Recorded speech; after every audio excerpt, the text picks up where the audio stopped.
Under Title I of the Americans with Disabilities Act, or ADA, employers who use job criteria that tend to disqualify individuals with disabilities must affirmatively justify those criteria to avoid liability for disability discrimination.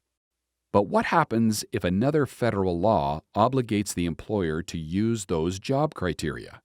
Does the employer have to justify its compliance with that law? Albertsons v. Kirkingburg explores that question.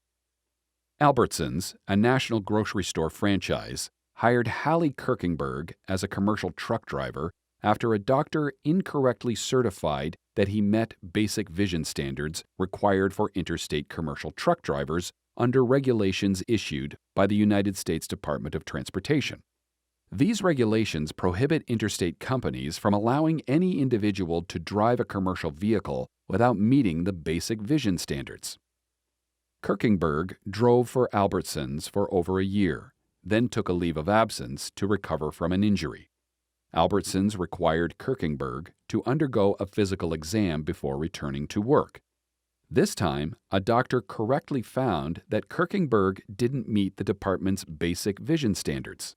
So, Albertsons fired him as a truck driver but offered him other jobs, which he declined. Earlier that same year, the department wanted to gather data that could help determine whether it should eventually relax its vision standards.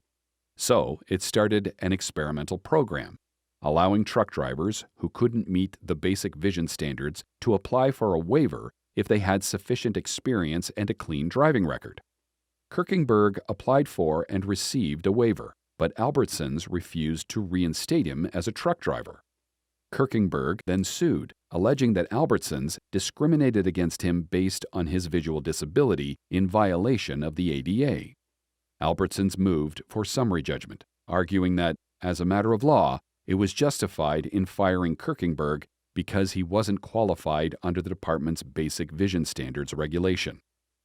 The district court agreed and granted Albertsons' motion, but the Ninth Circuit reversed.